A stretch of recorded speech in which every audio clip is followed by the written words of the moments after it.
പിതാവിന്റെയും പുത്രന്റെയും പരിശുദ്ധാത്മാവിന്റെയും നാമത്തിൽ ആമേൻ. അമ്മേ പരിശുദ്ധമേ, അമ്മേ പരിശുദ്ധമേ, ദൈവമാതാവേ, കൃപാസനത്തിലൂടെ ഞങ്ങൾക്കും ഞങ്ങളുടെ ദേശത്തിനും അമ്മ മധ്യസ്ഥം തേടി തന്ന എല്ലാ അനുഗ്രഹങ്ങൾക്കും കൃപകൾക്കും ഞങ്ങളിപ്പോൾ ഹൃദയം നിറഞ്ഞ നന്ദി പറയുന്നു.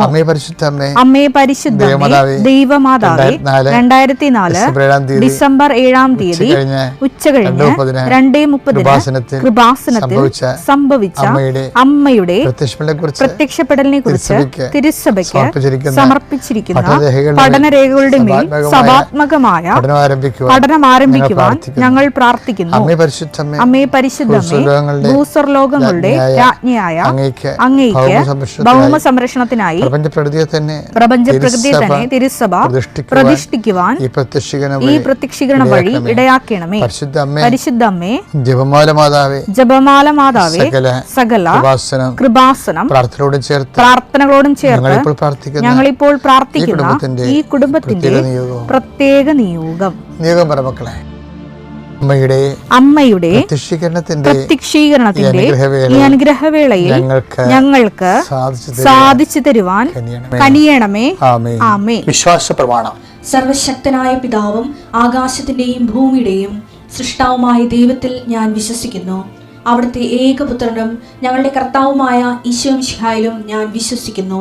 ഈ പുത്രൻ പരിശുദ്ധാത്മാവിനാൽ ഗർഭസ്ഥനായി കന്യകാമറിയത്തിൽ നിന്ന് പിറന്ന് പൊന്തിയോസ് പീലാത്തോസിന്റെ കാലത്ത് പീഡകൾ സഹിച്ച് കുരിശിൽ തറയ്ക്കപ്പെട്ട് മരിച്ച് അടക്കപ്പെട്ട് പാതാളങ്ങളിൽ ഇറങ്ങി മരിച്ചവരുടെ ഇടയിൽ നിന്ന് 3-ാം നാൾ ഉയർത്ത് സ്വർഗത്തിലേക്ക് എഴുന്നള്ളി സർവശക്തിയുള്ള പിതാവായ ദൈവത്തിന്റെ വലതുഭാഗത്തിരിക്കുന്നു.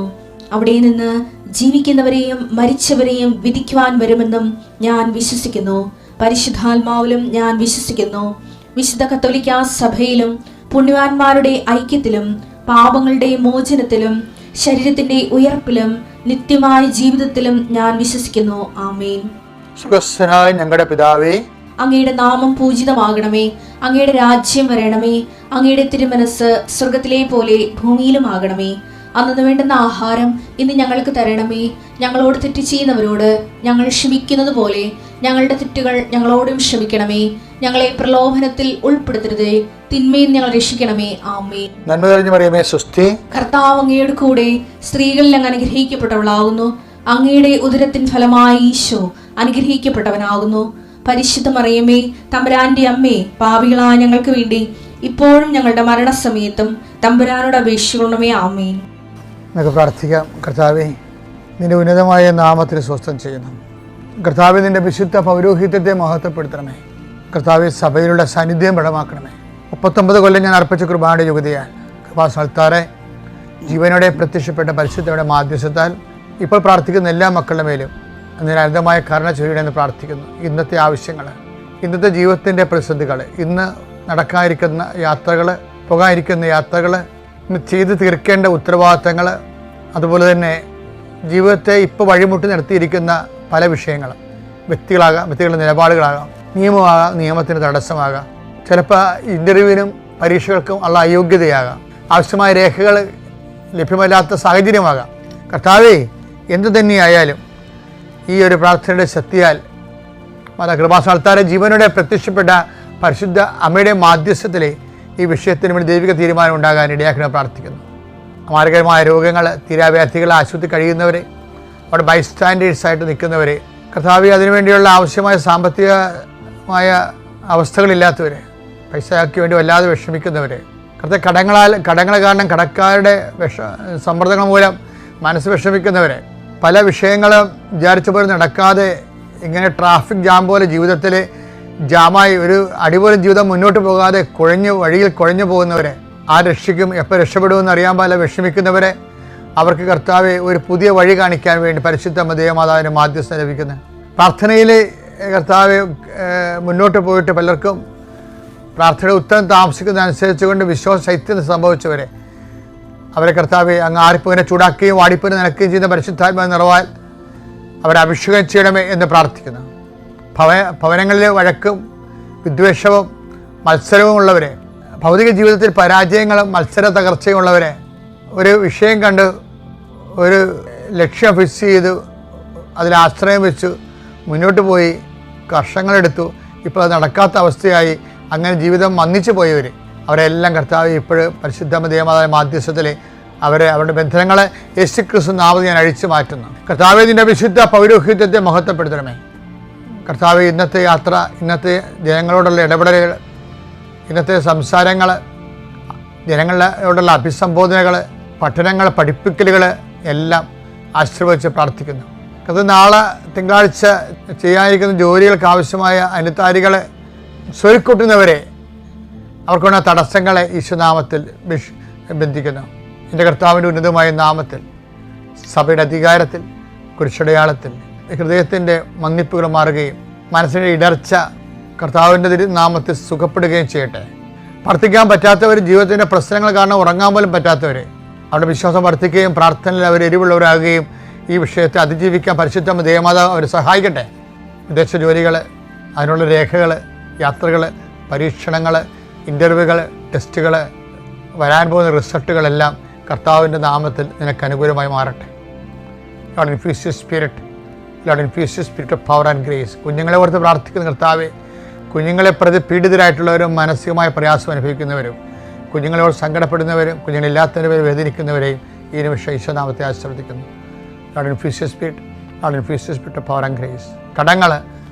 കടകൾ, വരുമാന മാർഗ്ഗങ്ങൾ, ഹോൾസെയിലുകൾ, റീറ്റെയിലുകളായി വർക്ക് ചെയ്യുന്നവർ, ഏജൻസി എടുത്ത് വർക്ക് ചെയ്യുന്നവർ, മത്സ്യത്തൊഴിലാളികൾ, കർഷക തൊഴിലാളികൾ, കൃഷിയിടങ്ങൾ കൊണ്ട് ജീവിക്കുന്നവർ, അവരെല്ലാം കർത്താവിൻ്റെ നാമത്തിൽ ആശീർവദിക്കുന്നു.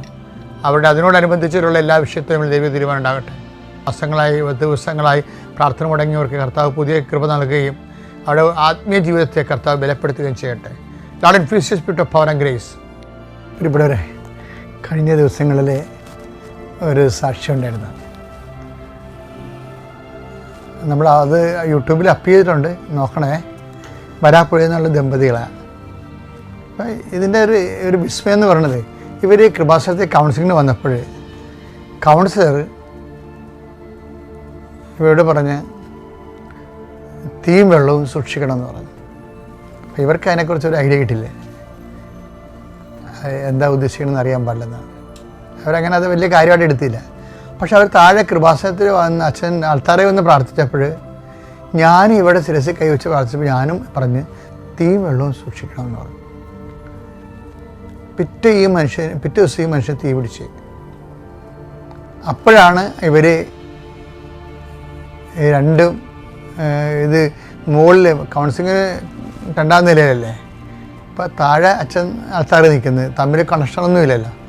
അപ്പോൾ അതായത് ഇങ്ങനെ കുറേ സംഭവങ്ങൾ ജീവിതത്തിൽ ഈ ആത്മീയ മേഖലയിൽ നമ്മളെ വിസ്മയിപ്പിക്കും.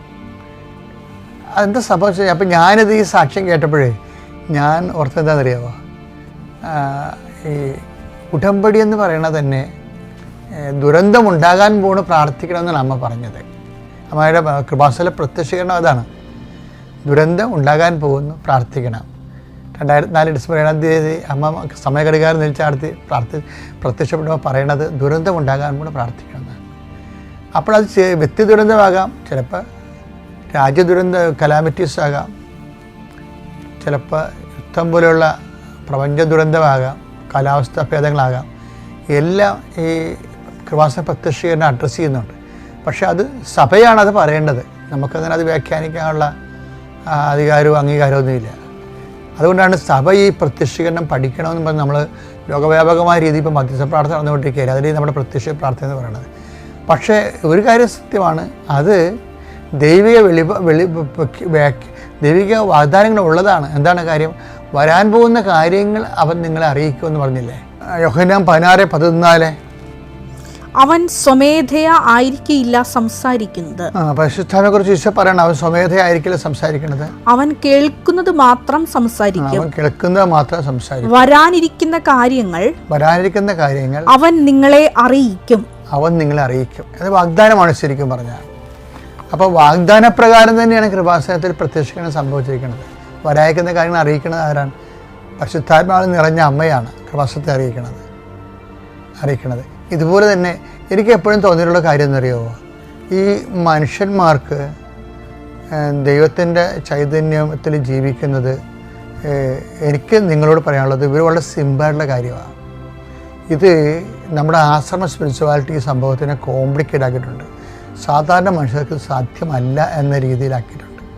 അങ്ങനെയല്ല, ഇത് എല്ലാവർക്കും സാധിക്കും. ആധ്യാത്മിക ജീവിതം നമ്മളൊന്ന് വചനം അനുസരിച്ച് ജീവിക്കാൻ വേണ്ടി കർത്താവിൻ്റെ പ്രാർത്ഥന എന്താ? ഞങ്ങളെ പ്രലോഭനത്തിൽ ഉൾപ്പെടുത്തരുത്. അതൊന്ന് ആത്മാർത്ഥത്തോടെ പ്രാർത്ഥിക്കണമെങ്കിലുണ്ടല്ല, ഒരുമാതിരിപ്പെട്ട പാപങ്ങളൊക്കെ ഒഴിവായി കിട്ടും. കാരണം പ്രൊട്ടക്ഷൻ പ്രയറാണത്. ഒരേ സമയം തന്നെ പ്രൊട്ടക്ഷൻ പ്രയറും അതേസമയം തന്നെ ഡെലിവറൻസ് പ്രയറും ഉള്ളതാണ്. സ്വർഗ്ഗസ്ഥനായ പിതാവിൻ്റെ അത് കണ്ടൻറ്റ് വൈസ് ഭയങ്കര റിച്ചാണത്. എന്നുവെച്ചാൽ ഞങ്ങളെ പ്രലോഭനത്തിൽ ഉൾപ്പെടുത്തരുത്, തിന്മയിൽ നിങ്ങളെ രക്ഷിക്കണമേ. ഇത് നിങ്ങളെ ഒരു ദിവസം ആവർത്തിച്ച് പ്രാർത്ഥിക്കണം. ഞങ്ങളെ സ്വർഗ്ഗസ്ഥനായ പിതാവ് മൊത്തം ചെല്ലണതിന് പകരം ഞങ്ങളെ പ്രലോഭനത്തിൽ ഉൾപ്പെടുത്തരുത്, തിന്മയിൽ ആത്മാർത്ഥമായിട്ട് ആഗ്രഹിക്കണം. പ്രലോഭനത്തിൽ ഉൾപ്പെടാതിരിക്കാൻ ആത്മാർത്ഥമായിട്ട് ആഗ്രഹിക്കണം, തിന്മയിൽ രക്ഷപ്പെടാൻ വേണ്ടി. അങ്ങനെ വന്നാൽ ഓട്ടോമാറ്റിക്കലായിട്ട് പാപങ്ങൾ മിനിമൈസ് ചെയ്ത് വരും. പാപം ഒഴിവാക്കി ജീവിക്കാനുള്ള ഏറ്റവും എളുപ്പ വഴിയാണിത്. ഒന്ന് നമ്മളതിനെക്കുറിച്ച് കോൺഷ്യസ് ആവും, രണ്ടാമത് നമ്മളെ ബലഹീനത ഉണ്ടെങ്കിൽ ദൈവം നമുക്കൊരു സംരക്ഷണം നൽകും. ഒരേ സമയം സ്വർഗ്ഗസ്ഥനായ പിതാവ് ഈശോ പഠിപ്പിച്ചപ്പോൾ അതിൻ്റെ അകത്ത് സംരക്ഷണ പ്രാർത്ഥനയുണ്ട്, പ്രേയറും ഡെലിവറൻസും ഉണ്ട്. ഡെലിവറൻസ് ഫ്രം ദി ഈവിൾ, ആമേൻ. കണ്ടാ, ഞങ്ങളെ തിന്മയിൽ നിന്ന് രക്ഷിക്കണമേ. പിന്നെ എന്താണ്? ഞങ്ങളെ പ്രലോഭനത്തിൽ ഉൾപ്പെടുത്തരുത്. ഇനി ഇത് തന്നെ പാപം ഒഴിവായി ജീവിക്കുക. ഇപ്പം നിങ്ങൾ കുമ്പസാരിക്കുക ചെയ്യത്തില്ലേ? കുമ്പസാരിക്കുമ്പോൾ അതിന് ശേഷവും പ്രായശ്ചിത്തം അച്ഛൻ കൽപ്പിക്കണ ചെയ്താലും ആത്മാർത്ഥമായിട്ട് കുറച്ച് നേരം പള്ളിയിൽ നിന്നൊരു മനസ്സിൽ ദൈവത്തോട് നമ്മൾ പേഴ്സണലായിട്ട് ഇൻട്രാക്ട് ചെയ്യണം. എന്നതാണ്? ദൈവത്തെ തോന്നണം നമ്മളിത് ആഗ്രഹിക്കുന്നുണ്ടോ. കാര്യം ഓരോ പ്രാർത്ഥനയ്ക്കുള്ള പ്രശ്നം ഇത് നമ്മൾ ഓൺ ചെയ്യുന്നില്ലെന്ന് ദൈവത്തിന് അറിയാവുന്ന കാരണം ദൈവത്തിന് സെക്കൻഡ് ക്വസ്റ്റ്യൻ ചോദിക്കാനുള്ള ഒരു പ്രൊവിഷൻ ഉണ്ട്. അതാണ്, do you actually mean it? Deliverance prayer എന്നൊക്കെ പറഞ്ഞു കേട്ടിട്ടല്ലേ? ഇപ്പോൾ പല ഡെലിവറൻസ് പ്രയർ നിങ്ങൾ ഓർക്കണത് അച്ഛന്മാർക്ക് മാത്രമേ ചെല്ലാൻ പറ്റത്തുള്ളൂ. പക്ഷേ ഈശോ തന്നതിൻ്റെ അകത്ത് തന്ന സ്വർഗ്ഗസ്ഥനായ പിതാവിൽ ആണ് ഏറ്റവും ടോപ്പ് ഡെലിവറൻസ് പ്രയർ. ഡെലിവറൻസ്, അതായത് കർത്താവെ എല്ലാ തിന്മകളും ഞങ്ങൾ മോചിക്കണമേ, ഈ കാലയളവിൽ ഞങ്ങൾക്ക് സമാധാനം നൽകണമേ, പാപത്തിൽ നിന്നും അസ്വസ്ഥതകളിൽ നിന്നും ഞങ്ങൾ എപ്പോഴും കാരുണ്യപൂർവ്വം കാത്തുകൊള്ളണമേ. ഇത് സൗഭാഗ്യവും രക്ഷകനായ യേശുക്രിസ്തുവിൻ്റെ പുനരാഗമനവും ഞങ്ങൾ പ്രതീക്ഷിക്കുന്നു എന്ന് നമ്മൾ കുർബാനയെ പ്രാർത്ഥിക്കുന്നത് ഇതിൻ്റെ ഭാഗമായിട്ടാണ്. ഞാനീ പറഞ്ഞ സംഭവം നിങ്ങളൊന്ന് കാണാൻ പഠിക്കുകയാണെങ്കിൽ അടിപൊളിയായിരിക്കും. നമ്മളെ ക്രിസ്തുവിൻ്റെ രക്തത്താൽ വിലക്ക് വാങ്ങപ്പെട്ട് കഴിഞ്ഞാൽ നമ്മളെ സ്വാഭാവികമായിട്ട് നമ്മൾക്ക് വേണ്ടി ദൈവം വ്യയം ചെയ്തതാണ്, വില കൊടുത്തതാണ്. ഇത് ഘട്ടം ഘട്ടമായി നമുക്ക് തിരിച്ചു കൊടുക്കേണ്ടതാണുള്ള പ്രൊവിഷനുണ്ട്. അത് മനസ്സിലായില്ലേ? ഇപ്പം നിങ്ങളുടെ രോഗമായാലും പീഡയായാലും മനപ്രയാസമായാലും ഇതിനെ സമീപിക്കേണ്ട ഒരു സുവിശേഷവിഹിതമായ രീതിയുണ്ട്. ഇത് ഘട്ടം ഘട്ടമായി നമുക്ക് വേണ്ടി ദൈവം ഒരുമിച്ച് തന്നത് ഘട്ടം ഘട്ടമായി നമുക്ക് ദൈവത്തിന് തിരിച്ചു കൊടുക്കാം. എങ്ങനെ കൊടുക്കാം? അതാണ് 1 Corinthians 6:20 കൊളോസ്യസ് 1:24 ലിങ്ക് ചെയ്യേണ്ടത്. 1 Corinthians 6:20 എന്താണ്? നിങ്ങൾ പറഞ്ഞേ, വിലക്ക് വാങ്ങപ്പെട്ടവരാണ്. ആരാണ് നമ്മൾ വിലക്ക് വാങ്ങിയത്? ക്രിസ്തുവാണ് വിലക്ക് വാങ്ങിയത്. അപ്പോൾ ക്രിസ്തു വിലക്ക് വാങ്ങിയത് അവൻ്റെ വിശുദ്ധമായ രക്തം നൽകിയാണ്. ദാറ്റ് ഈസ് സഹനം. രക്തം നൽകിയത് കർത്താവ് സഹനം നൽകിയാണ് വിലക്ക് വാങ്ങിയിരിക്കുന്നത്. അതുകൊണ്ട് അവനെക്കുറിച്ച് വർഷങ്ങൾക്ക് മുമ്പേ ഐസയാ പ്രവചനം 700 വർഷം മുമ്പേ അവരിങ്ങനെ സഹനം നൽകി നമ്മളെ വീണ്ടെടുക്കുമെന്ന് പ്രവചനമുണ്ട്. ക്രിസ്തുവിനെക്കുറിച്ച് മാത്രമേ വർഷങ്ങൾക്ക് മുമ്പേ ഇതുപോലെ പ്രവചനമുള്ളൂ. എന്താണ്? നമ്മുടെ ഭാരങ്ങളാണ് അവൻ ചുമന്നത്, നമ്മുടെ ബലഹീനതകളാണ് അവൻ വഹിച്ചത്. Take the word of God, Isaiah 53:7. യേശയ്യാ 53:4 മുതലുള്ള തിരുവചനങ്ങൾ. യേശയ്യാ 53:4 മുതലുള്ള തിരുവചനങ്ങൾ. അവൻ നിന്ദിക്കപ്പെട്ടു, നാം അവരെ ബഹുമാനിച്ചതുമില്ല. നമ്മുടെ വേദനകളാണ് യഥാർത്ഥത്തിൽ അവൻ വഹിച്ചത്. ഒന്ന് പറഞ്ഞേ, നമ്മുടെ വേദനകളാണ് യഥാർത്ഥത്തിൽ അവൻ വഹിച്ചത്. അപ്പൊ നമ്മുടെ അടുത്ത വചനം, നമ്മുടെ ദുഃഖങ്ങളാണ് അവൻ ചുമന്നത്. നമ്മുടെ ദുഃഖങ്ങളാണ് അവൻ ചുമന്നത്. എന്നാൽ ദൈവം അവനെ പ്രഹരിക്കുകയും ശിക്ഷിക്കുകയും ദണ്ഡിപ്പിക്കുകയും ചെയ്തതെന്ന് നാം കരുതി. പരിശുദ്ധ പരമദിവ്യകാരുണ്യത്തിന് എൻ്റെ പ്രിയപ്പെട്ടവരെ, അതായത് ഉടമ്പടിയുടെ അകത്തെ എൻജിൻ റൂമിലേക്കാണ് ഞാൻ നിങ്ങളെ കയറ്റിയിരിക്കുന്നത്. എൻജിൻ നമ്മൾ അഴിച്ച് പരിശോധിക്കുകയാണ്. നിങ്ങളൊരു മെക്കാനിസ്റ്റിനെ പോലെ ഞാനിതിൻ്റെ വശങ്ങൾ കാണിച്ചു തരികയാണ്. കാര്യം എന്താണ്? ഒരു ഡ്രൈവർ ഒരു മെക്കാനിസ്റ്റ് കൂടിയാണെങ്കിൽ നല്ല ചാൻസ് കിട്ടും ജോലിക്ക്, അല്ലേ? കേവലം ഡ്രൈവറിനാണ് മെക്കാനിസ്റ്റും വന്നുകൂടി, ഒരു മെക്കാനിസ്റ്റ് കം ഡ്രൈവറും ഒരു ഡ്രൈവറും കൂടി വന്നാൽ കമ്പനി ആരെടുക്കും? മെക്കാനിസ്റ്റ് കം ഡ്രൈവറെ എടുക്കത്തുള്ളൂ. ഇതിൻ്റെ മെക്കാനിസം എന്താണെന്ന് നിങ്ങൾ അറിയണം. ഇതെങ്ങനെ വർക്കൗട്ട് ചെയ്യണത് നിങ്ങൾക്കറിയാമല്ലോ. ഇത് ക്രിസ്തുവിനോടുള്ള സ്നേഹത്തിലാണ് ഇത് വർക്കൗട്ട് ചെയ്യണത്. ഇതിൻ്റെ ഇന്ധനം അതാണ്. നമ്മൾ നടന്നു പോകുന്ന വഴികളെന്നൊക്കെ മനസ്സിലാക്കണം.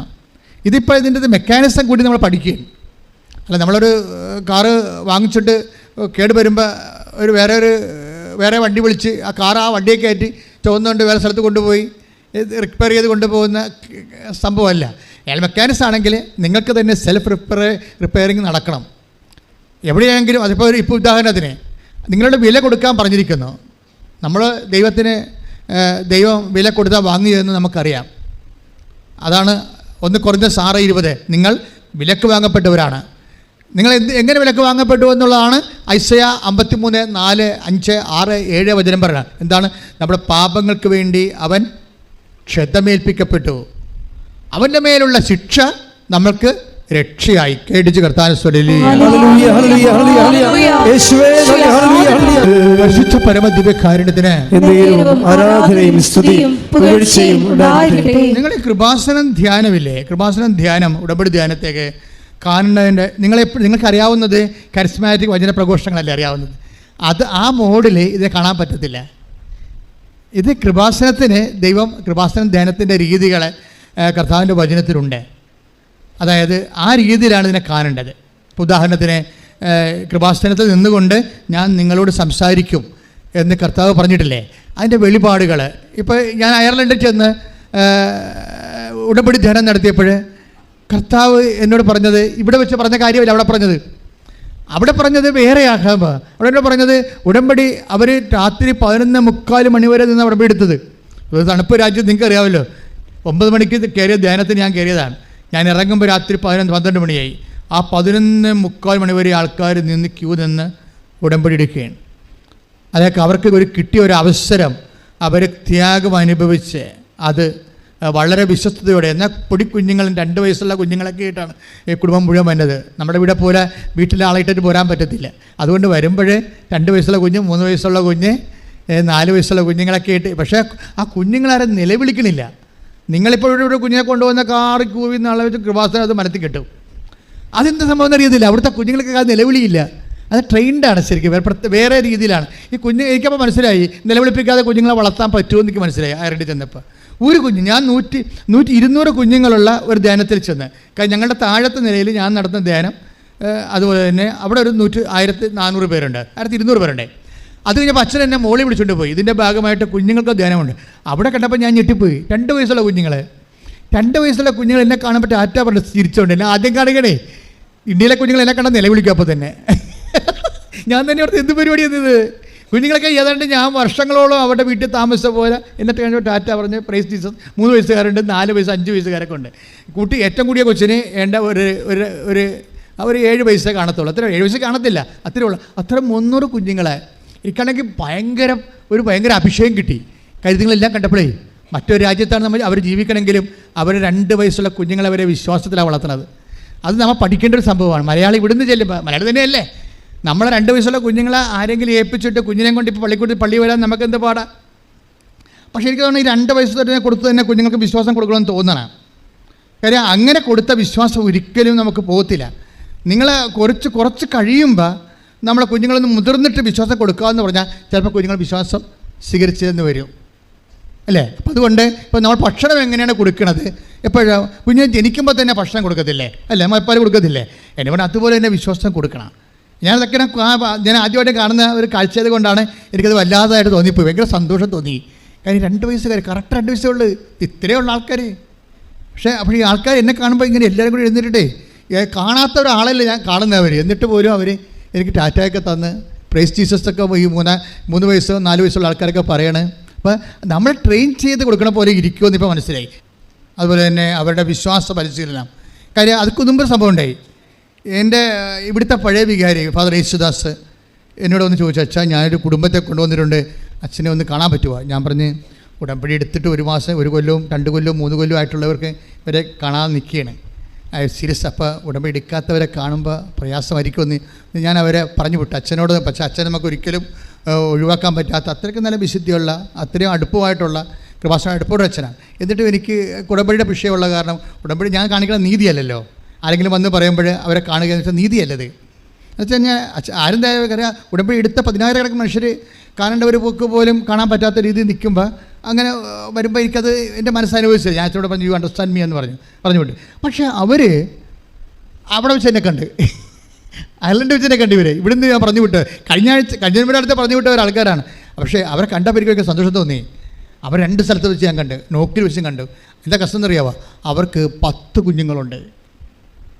10 കുഞ്ഞുങ്ങളെന്ന് പറയുമ്പോൾ വലിയ വ്യത്യാസമൊന്നുമില്ല. 2 പേര് മാത്രം. അവർ 10 എന്ന് പറഞ്ഞിട്ട് 2 പേര് ഈശോൻ്റെ അടുത്തുണ്ട്, ബാക്കി ഞങ്ങളുടെ കയ്യിലുണ്ടെന്ന് പറഞ്ഞു. അത്രയും വിശ്വാസത്തിലാണ് ഇവരൊക്കെ ജീവിക്കുന്നത്. 2 പേര് ഈശോൻ്റെ കയ്യിലുണ്ട്, ബാക്കി 8 പേരും ഞങ്ങളുടെ കൂടെ ഉണ്ട്. അപ്പോൾ ഈ 8 പേരും അപ്പനും അമ്മയുമായിട്ടാണ് ഇങ്ങനെ സഞ്ചരിക്കുന്നത്. 8 കുഞ്ഞുങ്ങളും അപ്പനും അമ്മയോട് സഞ്ചരിക്കുക. അതെനിക്ക് ഭയങ്കരമായിട്ട് വല്ലാത്തൊരു അഭിഷേകം തോന്നി. അപ്പം അതായത് ഇതൊക്കെ നടക്കും ഈ കാലത്തും. അപ്പം നിങ്ങൾ ആദ്യമേ തന്നെ എനിക്ക് ദൈവത്തോട് പ്രാർത്ഥിക്കേണ്ടതേ, നിങ്ങളുടെ വയറ്റിപ്പഴപ്പ് മാത്രം ലക്ഷ്യമാക്കിയാൽ നിങ്ങൾ കുറച്ച് കഴിയുമ്പോൾ വയറ്റിപ്പഴപ്പ് പോലും നിങ്ങൾക്ക് യോഗ്യത അർഹതയില്ലാത്ത രീതി വരും. നിങ്ങൾ ദൈവത്തിന് വേണ്ടി അപ്പോൾ ഇന്നലെ ഇവിടെ ഒരു കാനഡയിലേക്ക് പോകുന്ന ആൾക്കാർ വന്നു. അപ്പം ഞാൻ 4 പേരെയും പ്രാർത്ഥിച്ചു, അപ്പനും അമ്മേനെയും കുറച്ച്. അവർക്ക് ഒരാൾക്കാണ് ചീട്ടുള്ളത്. അപ്പോൾ അച്ഛൻ്റെ ബ്ലെസ്സിങ് കിട്ടുമെന്ന് അവർക്ക് ധൈര്യമുള്ളതുകൊണ്ട് അവർ 4 പേരും കൂടി കയറി നിന്ന്. അപ്പോൾ അമ്മയും 2 കുഞ്ഞുങ്ങളും. അപ്പോൾ ഞാൻ അവരെല്ലാവരും ആശീർവദിച്ച് കഴിഞ്ഞ് പിരിയാനായപ്പോൾ അതിൻ്റെ അകത്ത് അമ്മ എന്നോട് പറഞ്ഞ്, അച്ഛാ എനിക്കൊരു ആൺകുഞ്ഞിനെ വേണം എന്ന് പറഞ്ഞു. അവന് വൈദികനാക്കാൻ വേണ്ടി ഒരു ആൺകുഞ്ഞിനെ വേണം എനിക്ക്. അതിന് അവൾ ഒന്നുകൂടി പ്രസവിക്കാൻ തയ്യാറാണ്, 1-2 പ്രസവിക്കാൻ തയ്യാറാണ്. അപ്പം ഞാൻ അവൾ പറഞ്ഞു, നീ പഠിക്കണ്ട, അതെനിക്ക് ആ ഈശോ എന്നോട് നേരത്തെ പറഞ്ഞായിരുന്നത്, അതുകൊണ്ട് അതുകൂട്ടി ഞാൻ പ്രാർത്ഥിച്ചിട്ടുണ്ട്. അതെച്ചാൽ ഇവളുടെ ഈ അമ്മയുടെ തലേ കൈവച്ചപ്പോൾ തന്നെ ഈശോ പറഞ്ഞ് ആൺകുഞ്ഞിന് വേണ്ടി പ്രാർത്ഥിക്കാൻ പറഞ്ഞു. ഈ അതായത് നമ്മൾ ദൈവത്തോട് ഇങ്ങനെ സത്യസന്ധമായി നിൽക്കുമ്പോൾ ദൈവം നമ്മുടെ സൂക്ഷ്മമായ മനോവികാരങ്ങളെപ്പോലും ഹോണർ ചെയ്യുന്നുണ്ട്. എൻ്റെ മക്കളെ, നിങ്ങൾ ഹോണർ ചെയ്യാത്ത ആരെങ്കിലും ദൈവം എൻ്റെ കാര്യം തിരക്കുന്നില്ല എന്ന് നിങ്ങൾ തോന്നുന്നുണ്ടെങ്കിൽ അതിൻ്റെ പ്രധാനപ്പെട്ട കാര്യം നിങ്ങൾ ദൈവത്തിൻ്റെ കാര്യം തിരക്കാത്തതാണ്. നിങ്ങൾ നിങ്ങളുടെ കാര്യം മാത്രം തിരക്കണതാണ് സത്യം. എന്താ കാര്യം? ഈ കാനഡയിലേക്ക് പോകുന്ന മകളുടെ തലേ കൈവച്ചപ്പോൾ 2 അപ്പോൾ ഈശോ എന്നോട് പറഞ്ഞത് ആൺകുഞ്ഞിന് വേണ്ടി പ്രാർത്ഥിക്കാനാണ്. അപ്പോൾ ഞാൻ ആൺകുഞ്ഞിന് വേണ്ടി പ്രാർത്ഥിച്ചത്. അവൾ കാനഡയ്ക്ക് പോണ ആശീർവാദത്തിന് വേണ്ടിയാണ് പ്രാർത്ഥിച്ചത്. ഞാൻ അവൾക്ക് ആൺകുഞ്ഞിന് വേണ്ടിയാണ് പ്രാർത്ഥിച്ചത്. പക്ഷേ പ്രാർത്ഥന കഴിഞ്ഞപ്പോൾ അവൾ എന്നോട് പറഞ്ഞ് എനിക്കൊരു ആൺകുഞ്ഞിന് വേണ്ടി അച്ഛൻ പ്രാർത്ഥിക്കണം, അവനെ വൈദികനാക്കാനാണെന്ന്. അപ്പോൾ എന്തോ ഒരു ദാറ്റ് മീൻസ് ഇവർ ദൈവത്തിന് വേണ്ടി പ്രസവിക്കുക, ദൈവത്തിന് വേണ്ടി കുഞ്ഞുങ്ങളെ വളർത്തുക, ദൈവത്തിന് കൊടുക്കുക. അങ്ങനെയുള്ള ആൾക്കാരുടെ മുമ്പിലാണ് നിങ്ങൾ ദൈവത്തിന് 10 പൈസ ഗുണമില്ലാത്ത നിങ്ങളുടെ സ്വന്തം കാര്യം കൊണ്ട് വരുന്നത്. എത്ര കാലം കൊണ്ട് വരേണ്ടി വരും? അതുകൊണ്ട് നിങ്ങളുടെ ഈ വിഷയമില്ല, അജണ്ട ഒന്ന് റീതിങ്ക് ചെയ്യണം, നല്ലതാണ്. ഒരു മൂവ്മെൻറ്റ് നടത്തിയാൽ ദൈവത്തിനെന്ത് പ്രയോജനമെന്ന് ചിന്തിക്കണം. പ്രാർത്ഥിക്കുക, കർത്താവായ ദൈവമേ, ഞാൻ എന്ത് മൂവ്മെന്റ് നടത്തിയാലും അവിടെയെല്ലാം നിനക്ക് ഒരു സ്പേസ് ഉള്ള രീതിയിൽ ചിന്തിക്കാൻ, അത് നടപ്പിൽ വരുത്തുവാൻ എന്നെ റീഫോർമേറ്റ് ചെയ്യണമേ, എന്നെ പുനരുദ്ധരിക്കണമേ, പുനഃക്രമീകരിക്കണമേ. ശ്രദ്ധിക്കട്ടെ, നിങ്ങൾ ഇതൊക്കെ എടുക്കേണ്ടതുണ്ടല്ലോ. അതായത് ഉടമ്പടിയിൽ നിന്ന് കിട്ടുന്ന ഉൾക്കാഴ്ചകളെ അതെങ്ങനെ എടുക്കേണ്ടത്? അതായത് എടുക്കേണ്ടത് 25 പുറപ്പാടിന് 25 എടുത്ത് പുറപ്പാട് 25 ശ്രുതികട ഞാൻ നിന്നെ കാണും. പറഞ്ഞ പുറപ്പാട് 25:22 അവിടെ വെച്ച് പറഞ്ഞ ഞാൻ നിന്നെ കാണും. കൃപാസനത്തിന് മുകളിൽ നിന്ന് സാക്ഷ്യപേടകത്തിന് മുകളിൽ ഈശോനെ വെച്ചിട്ടില്ല നമ്മളെ. അതാണ് എൻ്റെ ഈ വചനത്തിൽ നിന്ന് അത് എടുത്തത്.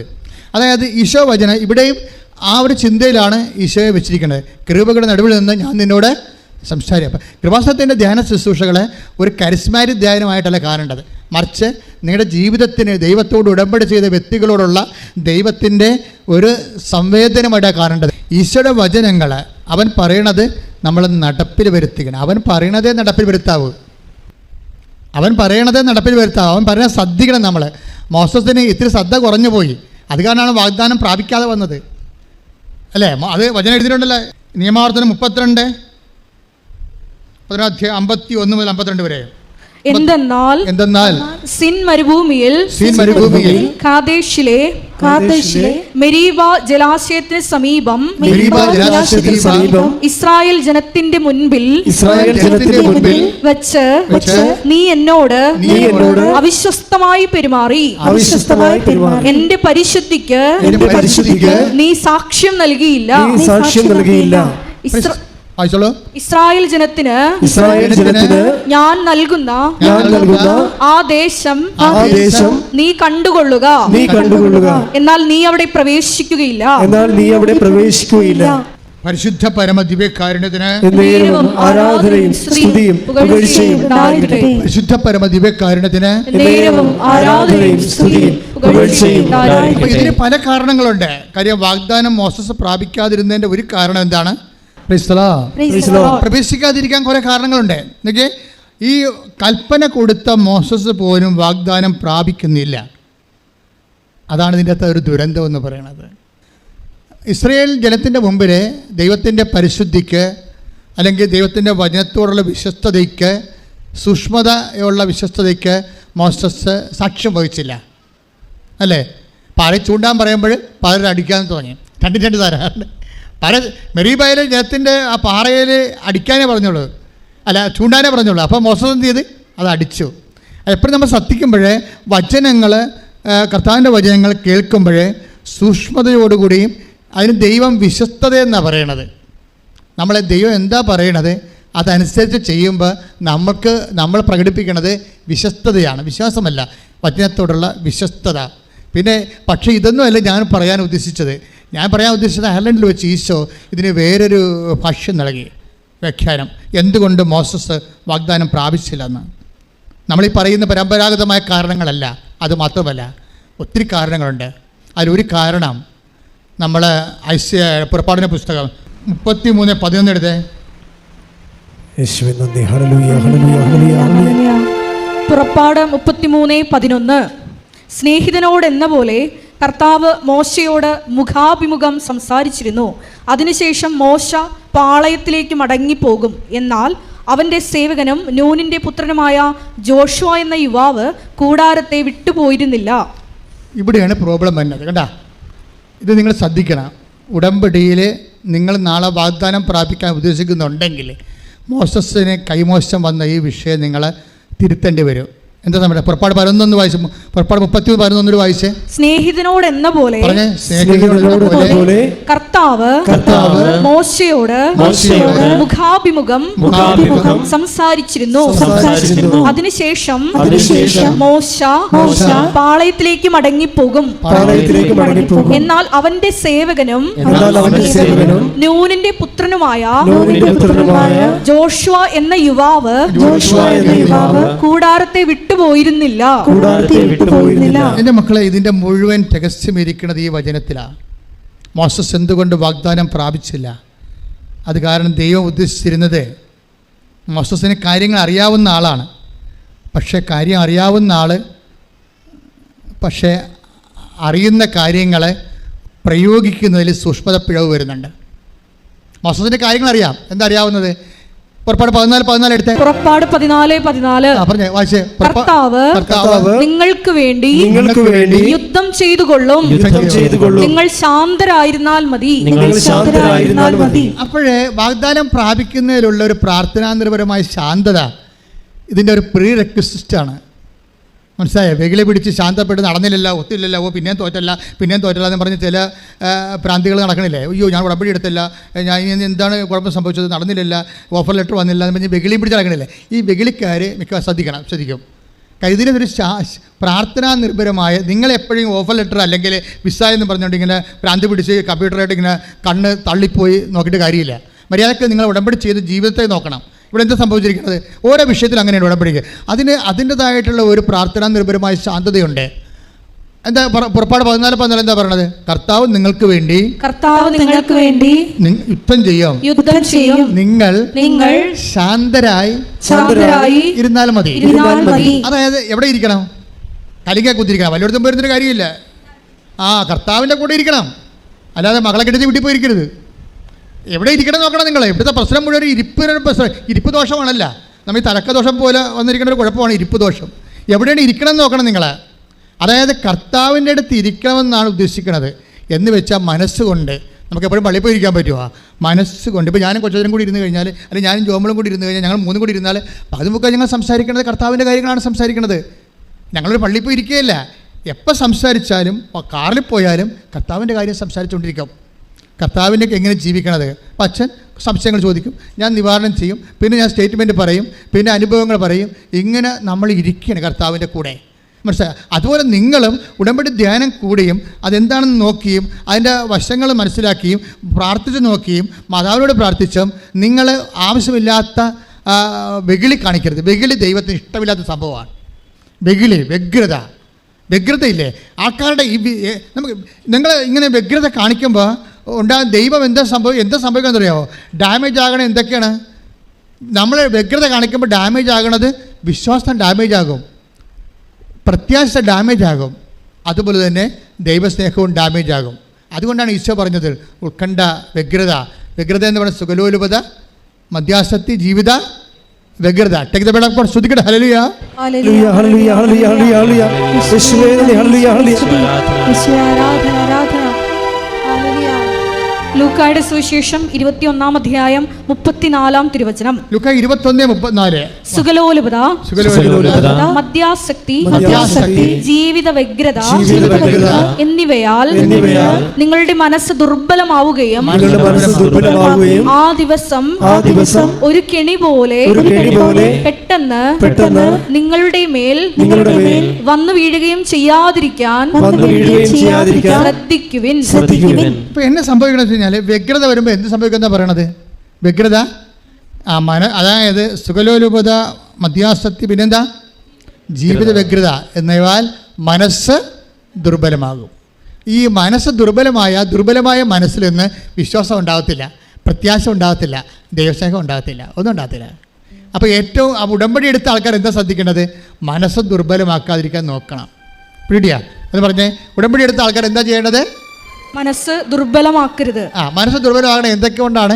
ആസക്തികൾ കൊണ്ടാണ് ദുർബലത ഉണ്ടാകുന്നത്. ആസക്തികൾ എന്തൊക്കെയാണ്? ഇപ്പം സുഖലോലുപത, അത് ഭയങ്കര ഒരു ആസക്തിയാണ്. എപ്പോഴും നല്ല ഭക്ഷണം കഴിക്കണം, നന്നായിട്ട് ഉറങ്ങണം, നന്നായിട്ട് ആൾക്കാരുമായിട്ട് ജോളിയായിട്ട് പോകണം, സിനിമ കാണണം. അതുപോലെ തന്നെ ഇങ്ങനെ എപ്പോഴും നമുക്ക് സുഖം തരുന്നതിൻ്റെ അകത്ത് എപ്പോഴും ആബന്ധമായി കഴിഞ്ഞാൽ എന്ത് പറ്റും? മനസ്സ് ദുർബലമായി കഴിയും. ഇത് വരാതിരിക്കാൻ വേണ്ടിയാണ് നമുക്ക് ക്ലേശം കർത്താവ് തരണത്. മനസ്സിലായില്ലേ? രോഗം, പീഡ. ഇപ്പോൾ എനിക്ക് കിഡ്നി ഡിസീസ് ഉണ്ടോ നിങ്ങൾ പറഞ്ഞിട്ടില്ലേ? അത് കർത്താവ് എടുത്ത് മാറ്റട്ടെ, എനിക്കൊരു പ്രശ്നവുമില്ല. പക്ഷേ എനിക്കൊരു കാര്യം മനസ്സിലാവും. എന്താണ് മനസ്സിലാകണത്? അതിനകത്ത് ഭക്ഷണ ക്രമീകരണങ്ങളുണ്ട്, ഉറക്ക ക്രമീകരണങ്ങളുണ്ട്, ഒത്തിരി ക്രമീകരണങ്ങളുണ്ട്. പക്ഷേ ആ ക്രമീകരണങ്ങൾ ഒരു സുവിശേഷം പോലെയാണ്. എന്ന് വെച്ചാൽ നമ്മൾക്ക് മറ്റുള്ളവരെ മനസ്സിലാക്കാൻ, അവരുടെ വേദന മനസ്സിലാക്കാൻ നമ്മളിത് സഹായിക്കും. പിന്നെ രോഗികളോട് കരുണ കാണിക്കാൻ ഇതെന്നെ സഹായിക്കും. ഇതെന്നെ ഇല്ല, ഞാൻ ഇതൊന്നും അറിയാതെ പാടില്ലാത്തൊരു മനുഷ്യനാണെങ്കിൽ എനിക്കെങ്ങനെ നിങ്ങളോട് കരുണ കാണിക്കാൻ പറ്റത്തില്ല. എനിക്കെങ്ങനെ രോഗിയോട് ഒരു ക്യാൻസർ ഫോർ സ്റ്റേജ് എന്ന് പറയുമ്പോൾ ഞാൻ ചുമ്മാ പ്രാർത്ഥിക്കത്തില്ല, എനിക്കറിയാമല്ലോ. അല്ലാതെ ഒരു പ്രാർത്ഥിക്കണമെന്ന് പറയുമ്പോൾ എന്നാ പ്രാർത്ഥിക്കാതെ പറഞ്ഞിട്ട് എന്തെങ്കിലും വിളിച്ച് പറയണമല്ല. I must know that you are healed. അതിനെന്തെല്ലാം ഇൻവെസ്റ്റ്മെൻറ്റ് ചെയ്യാൻ പറ്റും ഞാൻ എല്ലാം പ്രാർത്ഥനയിൽ കർത്താവിനോട് ഞാൻ ചോദിച്ച് മനസ്സിലാക്കിയിട്ടുണ്ട്. ഒരാളിനെ ഹീൽ ചെയ്യാൻ വേണ്ടി എന്തൊക്കെ ഇൻവെസ്റ്റ്മെൻറ്റ് വേണം. ഞാനിങ്ങനെ എന്നൊക്കെ പറഞ്ഞിട്ട് ഞാൻ ആ ഭാഷ അവരും പ്രാർത്ഥിക്കത്തില്ല. I know what to be done. എന്താണ് നിങ്ങൾക്ക് ഇതിനു വേണ്ടി ഇൻവെസ്റ്റ് ചെയ്യണത്? ഞാൻ ചെയ്തിരിക്കുന്നത് എന്താണ്? എൻ്റെ 36 കൊല്ലത്തെ പൗരോഹിത്യമാണ് ഈട് വെച്ചിരിക്കുന്നത്. 36 കൊല്ലത്തെ പൗരോഹിത്യം എന്ന് പറയുമ്പോൾ സത്യം പറയാം, ഈശോണ്ട് ഒരു 1.5 പൗരോഹിത്യമാണ്. എന്താ കാര്യം? ഇന്ന് വരെ കർത്താവിന് വേണ്ടി ജീവിച്ച ചരിത്രമുണ്ട് എൻ്റെ കയ്യിൽ. കർത്താവിന് വേണ്ടി മിഷനായിട്ട് അറിയിച്ചും അറിഞ്ഞവരെ ആഴപ്പെടുത്തിയും കൊണ്ട് കടലിലും കരയിലും ചുറ്റു സഞ്ചരിച്ചും ജനങ്ങൾക്ക് വേണ്ടി. ഞാൻ പറഞ്ഞില്ലേ, രാവിലെ 9 മണി തൊട്ട് രാത്രി ഈ പേഷ്യൻ്റാണെന്ന് പറയുന്ന ആളാണ് ചെയ്തിരിക്കുന്നത്. രാവിലെ 9 മണി തൊട്ട് രാത്രി 11:45 വരെ നിൽക്കുകയാണ്. അത്രയും ടൈം നിന്ന് ഉച്ചക്ക് ഊണ് കഴിക്കാൻ പോയി, സത്യമായിട്ട് പോയി. അത് 10 മിനിറ്റേ പോയുള്ളൂ. അത്രയും നിൽക്കണ എന്ത് വേണം? നമുക്ക് അഭിഷേകം വേണം. നമുക്കറിയാവില്ല, നമുക്കെല്ലാവരും നിങ്ങൾ പറയണത് രോഗം സൗഖ്യമാക്കണം, വീട് കെട്ടാം, ജോലി വേണം, അതിന് പിന്നെ മക്കളെ വേണം. നിങ്ങൾ ഇതൊന്നും അല്ല ചോദിക്കേണ്ടത്. ദൈവത്തിൽ ഇതിനെല്ലാം കൂടി സിംഗിൾ പാക്കേജ് ഉണ്ട്. നിങ്ങൾ ചോദിക്കേണ്ടത് അഭിഷേകമാണ്. കർത്താവേ, ഇത് നീ എനിക്ക് അനുഭവിച്ച് തരുന്നവരെ നിലനിൽപ്പിനുള്ള വരം നൽകണമേ. പ്രാർത്ഥിച്ച് കർത്താവേ, കർത്താവേ, ഉടമ്പടിയിൽ വെച്ച കാര്യങ്ങള് ഉടമ്പടിയിൽ വെച്ച കാര്യങ്ങള് നീ എനിക്ക് അനുവദിച്ച് തരും വരെ നിലനിൽക്കാനുള്ള അഭിഷേകം നൽകണമേ. അഭിഷേകം നൽകണമേ. കൈയ്യടിച്ച് കർത്താവേ, ഹല്ലേലൂയ, ഹല്ലേലൂയ, ഹല്ലേലൂയ, ഹല്ലേലൂയ, ഹല്ലേലൂയ. യേശുവേ നന്ദി, ഹല്ലേലൂയ. മഹത്വം, ആരാധന,